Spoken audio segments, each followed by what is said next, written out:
ఈ మధ్య చూస్తున్నారా మీ తమ్ముడి మీద జరుగుతున్న వార్తలు? చూస్తున్నా. నేనే కొంచెం యాక్టివ్ గా చూస్తున్నా. మనోడు చెప్పకు అవన్నీ అని అంటాడు, అంటే ఇష్టపడాడు. అయితే కూడా నాకు ఎవరో మా ఫ్రెండ్స్ ఎవరో పంపిస్తుంటారు, మనమే రోల్ ఒకటి చూస్తే మిగతా కూడా వస్తుంటాయి. అవుట్ ఆఫ్ క్యూరియాసిటీ చూస్తాం కదా, ఇక మన మీదనే అయినప్పుడు, మన ఫ్యామిలీ మీద అయినప్పుడు, సో ఆటోమేటిక్ గా అసలు ఏంది అనేదన్నా, అసలు ఏం మాట్లాడుతున్నాడు చూస్తున్నా. కాకపోతే రియాక్ట్ కావాలి అన్నంత అనిపించలేదు. అంటే ఇప్పుడు రియాక్ట్ కావాలంటే కూడా ఒక స్టేచర్ ఉండాలి కదా అవతల వాళ్ళకి కూడా. ఎవరు పడితే వాళ్ళు ఏది పడితే అది మాట్లాడినా అవసరమా అని ఆగినాం ఇన్ని రోజులు. బట్ ఇంకా మరి ఓవర్ అయిపోతుంది, ఒక లిమిట్ లేకుండా ఇష్టం వచ్చినట్టు. ఒక అంటే ఫ్రీడమ్ ఆఫ్ స్పీచ్ అంటారో ఏమంటారో తెలియదు కానీ ఏది పడుతుంది ఎంత పడుతుంది ఒక లిమిట్ అయితే ఉంటది కదా. ఇప్పుడు ఒకరి మీద అనాలంటే ఒక మనిషికి ఇప్పుడు కొరటాల శివ చెప్పినట్టు ఒక భయం అనేది అన్న ఉండాలి కదా. ఏం భయం లేకుండా ఏం లేకుండా ఇష్టం వచ్చినట్ట. సడన్ గా మీ ఇద్దరి మీద ఎందుకు నెగిటివిటీ అనేది లేదు. అంటే నేను ఒక్కటి చెప్తా, ఇది మనం ఐ డ్రీమ్ తోనే 5 years బ్యాక్ వచ్చినప్పుడు నాకు ఇక్కడికి వస్తే అదే గుర్తొచ్చింది. అంజలి గారు ఏమన్నారంటే ఆ ఇంటర్వ్యూలో, ఒక్క నెగిటివ్ కామెంట్ ఉంటుందా మీకు? ఇట్లెట్లుంటారు మనుషులు అన్న వాళ్ళు, 1000 కామెంట్ ఉంటే 1000 పాజిటివ్. ఈ ప్రపంచంలో ఒక్కరు కూడా మిమ్మల్ని ఏమన్నారు, ఇంత మంచితనం ఏంది అని 5 hours ఇంటర్వ్యూ అది. ఈరోజు 5 years తర్వాత చూస్తే పాజిటివ్ కామెంట్ వెతుక్కోవాల్సి వస్తుంది. అప్పుడు మీరు గుర్తొచ్చిండ్రు నాకు. ఫస్ట్ ఇంటర్వ్యూ మనం చేసినాం కదా, అప్పుడు అదే నెగిటివిటీ మీద టాక్ వచ్చినప్పుడు మీరు చెప్పినారు నాకు 1500 కమెంట్స్ ఉంటాయి, దాంట్లో 99% నెగిటివ్ ఉంటాయి నన్ను అని. అప్పట్లో అప్పుడు టిక్ టాకర్స్ అవి. అప్పుడు అనిపించింది, ఓహో అంటే మీ గ్రోత్, మీ ఆర్గానిక్ గ్రోతే ఉంది కదా మీది, స్ట్రక్చర్ గా స్టెప్ బై స్టెప్. మీకు కమెంట్లు పెట్టే వాళ్ళ పరిస్థితి, 1500 కమెంట్లు పెట్టిన వాళ్ళు కూడా ఒక్కరు కూడా మీ స్థాయికి రీచ్ అయ్యింది అది ఈ రోజుకి కూడా. మీరు మీ లెవెల్లోనే ఉన్నారు, వాళ్ళు ఇంకా వేరే వాళ్ళకి కమెంట్లు పెట్టే లెవెల్లోనే ఉన్నారు. అది ఫైనాన్షియల్ గా తీసుకున్నా, ఫేమ్ పరంగా తీసుకున్నా, లైఫ్ స్టైల్ పరంగా తీసుకున్నా మీరు బెటరే ఉండి ఉంటారు. సో వీళ్ళని పట్టించుకునే అవసరం ఉందా అనేది ఒకటి వచ్చింది. కానీ మీరు అడిగినట్టు నెగటివిటీ ఎందుకంటే నాకు కూడా అర్థం కాలేదు, క్లూలెస్ ఉన్నా. మధ్యలోనే సడన్ గా ఈ మోటివేషన్స్ గానీ ఇవి చెప్తున్నప్పుడు సడన్ మధ్యలో అంటే మధ్యలో ఏం రాలేదు మనకు. ఈ స్పీచెస్ ఇదంతా మావాడు అన్నట్టు అంత పాజిటివే ఉంది, పెళ్లి కూడా పాజిటివే ఉంది. డివర్స్ దగ్గర నుంచి వచ్చింది. నేను డివర్స్ ఇచ్చిన తర్వాత ఐ డ్రీమ్ ఒక ఇంటర్వ్యూ ఇచ్చిన. దాంట్లో ఏమన్నా అంటే మాకు అండర్స్టాండింగ్ లేదు, సెట్ కాలేదు, నేను మూవ్ ఆన్ అయిపోయినా, తను కూడా మూవ్ ఆన్ అవుతుంది, అది నార్మలే కదా, డివర్స్ ఎంతో మంది తీసుకుంటారు, మేము తీసుకున్నాము అంటే ఇంత చిన్న చూపు అయిపోయింది దానికి విడాకులు అంటే. దగ్గర స్టార్ట్ అయింది, నువ్వు నవ్వుకుంటే ఎట్లా ఇస్తావు ఇంటర్వ్యూ, ఏడవాలే కదా, నువ్వు రూమ్ లో తలుపేసుకొని ఇంట్లోనే ఉండాలి కదా, బయటకి ఎట్లా వచ్చినావు నువ్వు అనే దగ్గర స్టార్ట్ అయ్యి అక్కడి నుంచి ఆగుతలేదు. అండ్ తర్వాత వంశీ ఫార్మ్స్ అని స్థాపించడము, అక్కడ మళ్ళీ బ్రాండ్ అంబాసిడర్ కావాలని ఒక వీడియో చేయడము, తన ఫీమేలే కావాలని చేయడము, మళ్ళీ పిల్లంని వదిలేసినావు ఇంకొకరు కావాలా నీకు అని అక్కడ నెగిటివ్, మళ్ళీ తను వెళ్ళిపోవడము, ఇంకొకరు రావడము, ఎంప్లాయీస్ వచ్చి నా పైన మాట్లాడడము. ఇక నెగిటివ్ ఆగుతలేదు. కాకపోతే ఒక లిమిట్ ఉంటది. నేను కూడా చూసి చూసి చూసి విసిగిపోయినా. అంటే అందరు చెప్తారు నాకు వీడియోస్ ఇట్లా వచ్చినాయి అట్లా వచ్చినాయి కామెంట్స్, నేను ఏం పట్టించుకోను, ఇలా వెయ్యాలి, మన పని మనం చేసుకోవాలి, ముందుకు వెళ్ళిపోవాలనే కాన్సెప్ట్ నాది. కానీ మన చుట్టూ వాళ్ళు చెప్తుంటారు కదా. సరే నేను కూడా చూసిన ఈరోజు మీ ఇంటర్వ్యూ కూడా, మరి ఎక్కువ అయిపోయింది ఇది ఆపేశాలు ఒక దగ్గర అని, నాయిస్ ని ఆపుదామని వచ్చి.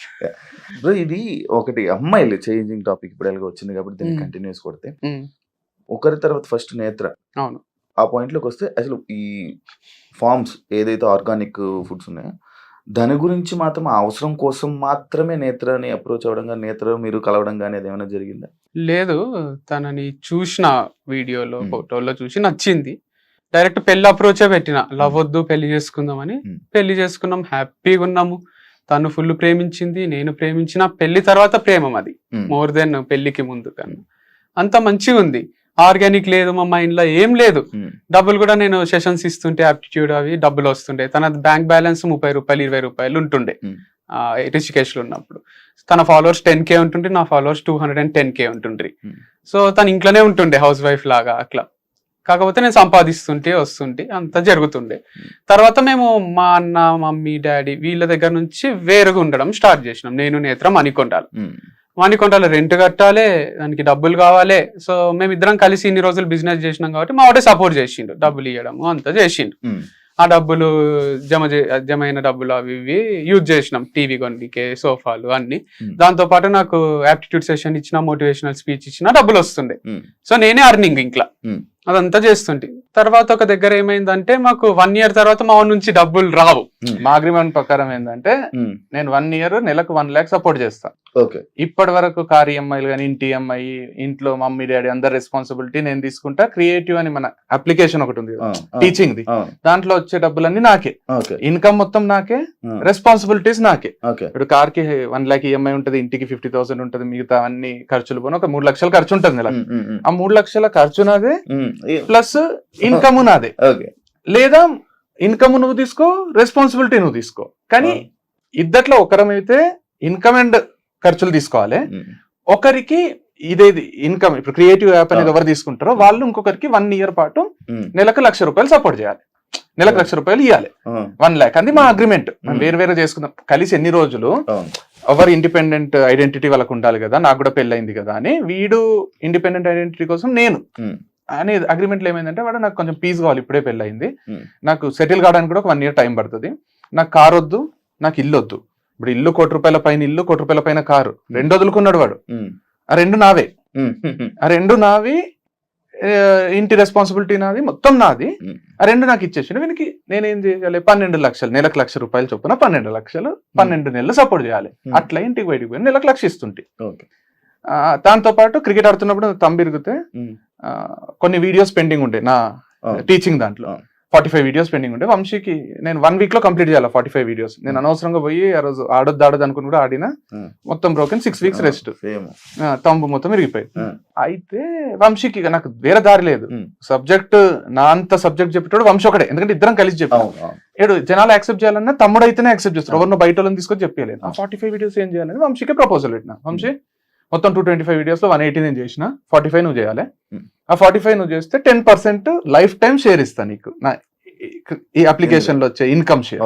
డేవిడ్ కొంతసేపు ఆలోచించి ఓకే చెప్పిండు, వచ్చిండు. 10 రోజుల్లో పగలు రాత్రి కష్టపడి 45 వీడియోస్ చేసిండు. అది సూపర్ హిట్ అయిపోయింది కోర్సు.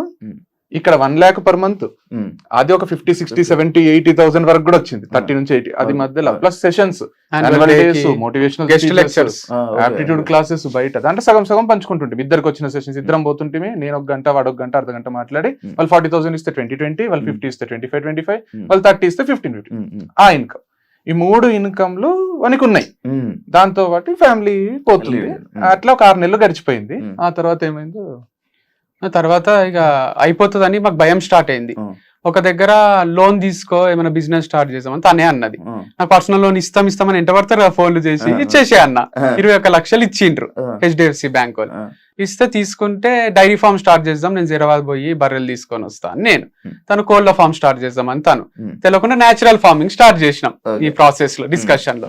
సో ఆ డబ్బులు ఎక్కువ ఇన్వెస్ట్మెంట్ అవసరం లేదు దీనికి, మనకు వస్తున్నాయి కదా ఆల్రెడీ 1,00,000 మీద యాప్టిట్యూడ్వి, అవి సరిపోతాయని. దీంతో నేను నిర్మల్ దగ్గర ప్లాట్స్ ఉంటాయి కొందాము, మా మమ్మీ చెప్పింది అని తను అన్నది. వాళ్ళ హోమ్ ప్లేస్ లో ఆడ ప్లాట్స్ కొన్నాం. ఆ ప్లాట్స్ ఏం చేసినా అంటే, నేను నీ పేరు మీద చేయించుకొని ఈ డబ్బులే కదా లోన్ అంటే, మన వైఫ్ అండ్ హస్బెండ్, నువ్వంటే నాకు ఎంత ఇష్టమో తెలుసు కదా, నీ పేరు మీదే చేస్తాను, తన పేరు మీదే చేసిన. సో ప్లాట్స్ అన్ని తన పేరు మీద ఉన్నాయి. తర్వాత ఈ ఫార్మింగ్ స్టార్ట్ చేసినాక కొంచెం ఇన్వెస్ట్మెంట్ అయింది, అదైంది, అంతా నేను చూసుకున్నా.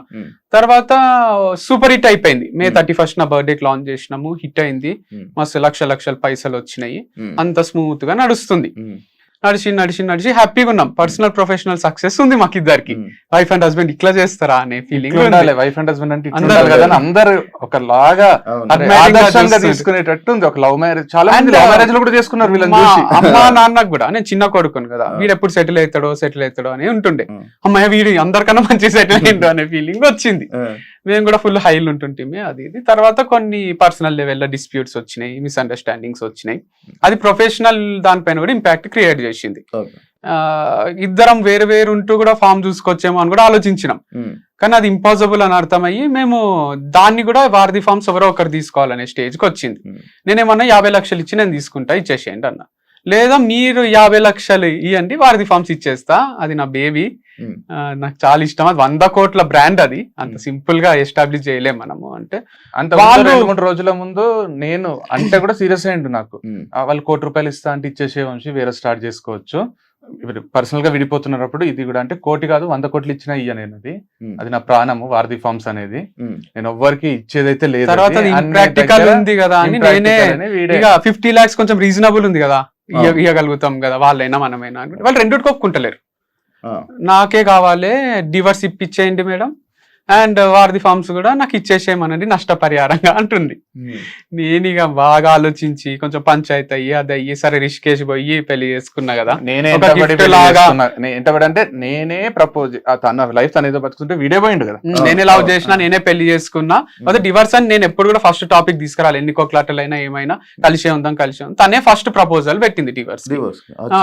తర్వాత ఇక నాకు కూడా అడిగితే తనకి ఇష్టం లేనప్పుడు నేను ఇష్టం లేకుండా ఎట్లా కలిసి ఉంటా తీసుకుందాము అని నేను అన్నా. కంప్లీట్ మ్యూచువల్ గా జరిగింది డివర్స్ అయితే. Mutual ఎక్కడ divorce ఒకరు జరిగింది. వద్దు ఒకరు కావాలని లేకుండా ప్రాపర్ గా అయితే ఎట్లా జరగాలో అట్లా జరిగింది. ఉమ్. వారధి